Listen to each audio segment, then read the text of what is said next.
Hello and welcome back to literature class.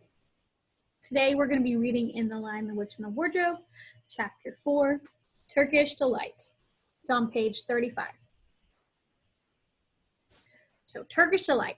Remember, Edmund had just met a lady who called herself the Queen of Narnia. And her last question to him when we ended Chapter 3 was, "What are you?"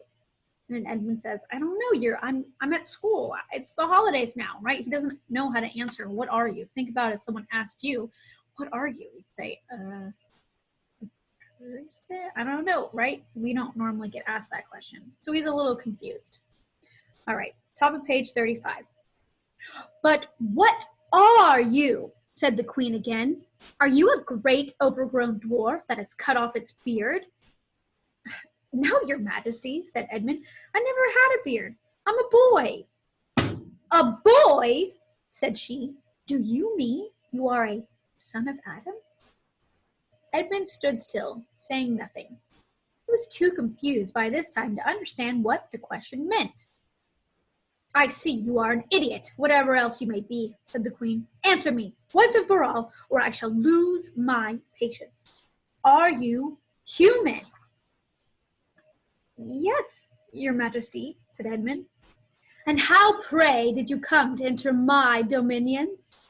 Dominion, vocabulary word, meaning territory that a ruler controls. "Please, your majesty, I came in through a wardrobe." "A wardrobe? What do you mean?" I opened a door and just found myself here, your majesty," said Edmund. "Ha!" said the queen, speaking more to herself than to him. A door from the world of men. I have heard of such things. This may wreck all, but he is only one, and he is easily dealt with." That doesn't sound good for Edmund. As she spoke these words, she rose from her seat and looked Edmund full in the face, her eyes flaming. At the same moment, she raised her wand. Edmund felt sure that she was going to do something dreadful, but he seemed unable to move. Then, just as he gave himself up for lost, she appeared to change her mind. "Oh, my poor child," she said in a quite different voice. "How cold you look. Come and sit with me here on the sledge, and I will put my mantle round you, and we will talk." So, a couple of vocabulary words. Sledge means a low sleigh. Mantle is like a big cloak. Okay, it doesn't have armholes or anything, but it's a big fur woolen cloak that you wrap around. So she says, "Come here, let me put my mantle around you, and we will talk." Edmund did not like this arrangement at all, but he dared not disobey. He stepped onto the sledge and sat at her feet, and she put a fold of her fur mantle round him and tucked it in well. "Perhaps something hot to drink?" said the queen. "Should you like that?" "Yes, your majesty," said Edmund, whose teeth were chattering. The queen took from somewhere among her wrappings a very small bottle which looked as if it were made of copper. Then, holding out her arm, she let one drop fall from it onto the snow beside the sledge. Edmund saw the drop for a second in midair, shining like a diamond. But the moment it touched the snow, there was a hissing sound, and there stood a jeweled cup full of something that steamed. The dwarf immediately took this and handed it to Edmund with a bow and a smile. Not a very nice smile. So the dwarf is smiling, not a nice smile, and the queen, who was so mean and rude to him and yelling at him and raising her arm like she's going to strike, is now being all kind and asking if he's cold and giving him something to drink. What does this tell you about the queen and dwarf? Are they really kind people, or what is their character like? Edmund felt much better as he began to sip the hot drink. It was something he had never tasted before, very sweet and foamy and creamy, and it warmed him right down to his toes. "It is dull, son of Adam," that means boring, "to drink without eating," said the queen presently. "What would you like best to eat?" "Turkish delight, please, your majesty," said Edmund. The queen let another drop fall from her bottle onto the snow, and instantly there appeared a round box tied with green silk ribbon, which, when opened, turned out to contain several pounds of the best Turkish delight. Each piece was sweet and light to the very center, and Edmund had never tasted anything more delicious. He was quite warm now, and very comfortable. While he was eating, the queen kept asking him questions. At first, Edmund tried to remember that it is rude to speak with one's mouth full, but soon he forgot about this and thought only of trying to shovel down as much Turkish delight as he could. And the more he ate, the more he wanted to eat, and he never asked himself why the queen should be so inquisitive. So as he's eating this Turkish delight, he feels the urge to eat more and faster. And while he's eating, he doesn't think about why the queen is asking him questions. So something mysterious or magical might be going on. I mean, think about where this food and this drink came from. It came from a little bottle, right? It's definitely magical. So she got him to tell her that he had one brother and two sisters, and that one of his sisters had already been in Narnia and had met a faun there, and that no one except himself and his brother and his sisters knew anything about Narnia. She seemed especially interested in the fact that there were 4 of them. Now we've heard 4 somewhere else. Mr. Tumnus said something about 4 something, if you can remember. So she was interested that there were 4 of them and kept on coming back to it. "You are sure there are just 4 of you?" she asked. "2 sons of Adam and 2 daughters of Eve, neither more or less?" Now, why would Edmund be mistaken about how many brothers and sisters he had? Why does she keep coming back to that? It has to be important. And Edmund, with his mouth full of Turkish delight, kept on saying, "Yes, I told you that before," and forgetting to call her Your Majesty. But she didn't seem to mind now. More changes. At last, the Turkish delight was all finished. Edmund was looking very hard at the empty box and wishing that she would ask him whether he would like some more. Probably the queen knew quite well what he was thinking, for she knew, though Edmund did not, that this was enchanted Turkish delight, and that anyone who had once tasted it would want more and more of it, and would even, if they were allowed, go on eating it till they killed themselves. Like I said, it's magical. But she did not offer him any more. Instead, she said to him, "Son of Adam, I should so much like to see your brother and your 2 sisters. Will you bring them to see me?" "I'll try," said Edmund, still looking at the empty box. "Because if you did come again, bringing them with you, of course, I'd be able to give you some more Turkish delight. I can't do it now. The magic will only work once. In my own house, it would be another matter." "Why can't we go to your house now?" said Edmund. When he had first got onto the sledge, he had been afraid that she might drive away with him to some unknown place from which he would not be able to get back. But he had forgotten about that fear now. Was he thinking very logically? He's asking a complete stranger who tried to kill him, "Let's go to your house right now," and he's in a magical land that he knows nothing about. So was he thinking clearly? No. "It is a lovely place, my house," said the queen. "I am sure you would like it. There are whole rooms full of Turkish delight. And what's more, I have no children of my own. I want a nice boy whom I could bring up as a prince, and he would be king of Narnia when I am gone. While he was the prince, he would wear a gold crown and eat Turkish delight all day long. And you are much the cleverest and handsomest young man I've ever met. I think I would like to make you the prince someday when you bring the others to visit me." Now, just a few pages ago, she had just called him, see on page 35, she said, "I see you are an idiot." Whatever else you might be. Now she says, "Oh, you are just the cleverest and handsomest young man I've ever met." Well, first of all, she's never even met another human, right? So she was surprised at seeing him.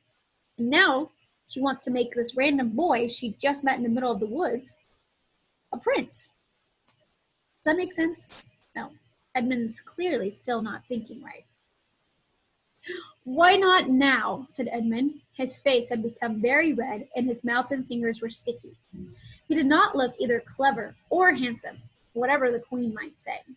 Oh, but if I took you there now, said she, I shouldn't see your brothers and your sisters. I very much want to know your charming relations.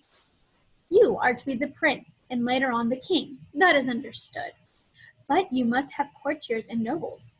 I will make your brother a duke, and your sisters duchesses.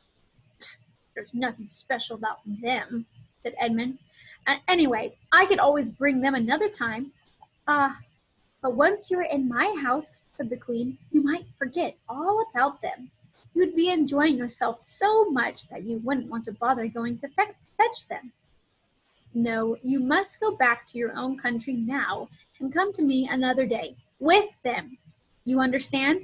It's no good coming without them. He's emphasized this point a lot. You have to bring them, you have to bring them, you have to bring them.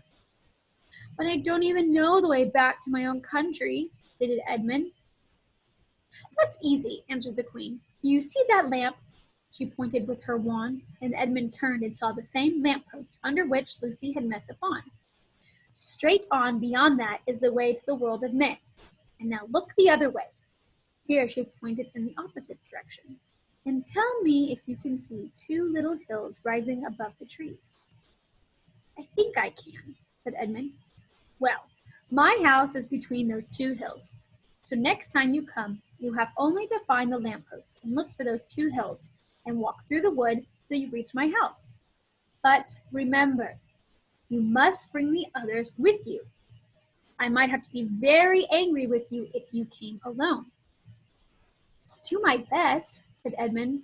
And by the way, said the queen, you needn't tell them about me. It would be fun to keep it a secret between us two, wouldn't it? Make it a surprise for them. Just bring them along to the two hills. A clever boy like you will easily think of some excuse for doing that. And when you come to my house, you could just say, let's see who lives here, or something like that. I'm sure that would be best. Your sister has met one of the fawns. She may have heard strange stories about me, nasty stories that might make her afraid to come to me. Fawns will say anything, you know. And now, please, please, said Edmund suddenly, please, couldn't I have just one piece of Turkish delight to eat on the way home? No, no, said the queen with a laugh. You must wait until next time. When she spoke, she signaled to the dwarf to drive on.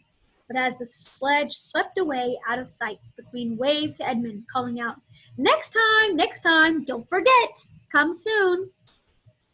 Edmund was still staring after the sledge when he heard someone calling his own name. And looking round, he saw Lucy coming towards him from another part of the wood. Oh, Edmund, she cried, so you've gotten in too.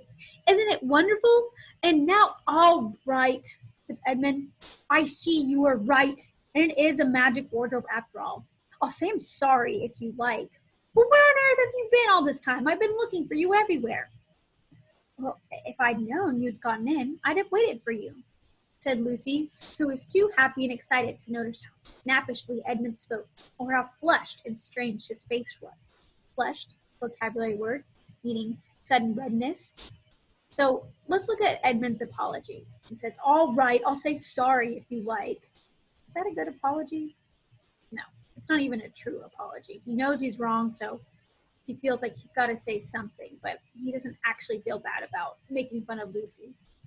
He more feels bad that he was wrong. I've been having lunch with dear Mr. Tumnus the fawn, and he's very well, and the White Witch has done nothing to him for letting me go.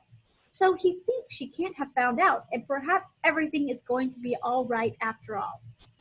Uh-oh. The White Witch? Said Edmund. Who's she? She is a perfectly terrible person, said Lucy. She calls herself the Queen of Narnia, though she has no right to be queen at all. And all the fauns and dryads and naiads and dwarves and animals, at least all the good ones, simply hate her. And she can turn people into stone and do all kinds of horrible things. And she has made a magic so that it was always winter in Narnia. always winter, but it never gets to Christmas. And she drives about on a sledge drawn by reindeer, with her wand in her hand and a crown on her head. Edmund was already feeling uncomfortable from having eaten too many sweets. And when he heard that the lady he had made friends with was a dangerous witch, he felt even more uncomfortable. So he already accepts, okay, she's a dangerous witch, right? That lady, that was the Queen of Narnia, that's who she's talking about. He knows. But he still wanted to taste that Turkish delight again more than he wanted anything else. So he knows that the queen is probably bad, but he wants to taste Turkish delight even more. So he doesn't think about whether it's a good decision or whether the queen is a good person. All he thinks about is Turkish delight. Not very wise. So we're learning a lot about Edmund's character. Who told you all that stuff about the White Witch? He asked. Mr. Tumnus the Fawn, said Lucy. You can't always believe what fawns say, said Edmund, trying to sound as if he knew far more about them than Lucy did. Who says so? Asked Lucy. Everyone knows it, said Edmund. Ask anybody you like. But it's pretty poor sport standing here in the snow. Let's go home. Yes, let's, said Lucy. Oh, Edmund, I am glad you've gotten in too. The others will have to believe in Narnia now that both of us have been there. What fun it will be. But Edmund secretly thought that it would not be as good fun for him as for her. He would have to admit that Lucy had been right before all the others. So it's one thing to admit Lucy had been right just in front of her. He doesn't want to admit that Lucy is right in front of Peter and Susan. And he felt sure the others would all be on the side of the fawns and the animals. But he was already more than half on the side of the witch. He did not know what he would say or how he would keep his secret once they were all talking about Narnia. By this time they had walked a good way. Then suddenly they felt coats around them instead of branches. And next moment they were both standing outside the wardrobe in the empty room. I say, said Lucy, you do look awful, Edmund. Don't you feel well? I'm all right, said Edmund. But this was not true. He was feeling very sick. Come on then, said Lucy. Let's find the others. What a lot we shall have to tell them, and what wonderful adventures we shall have now that we're all in it together.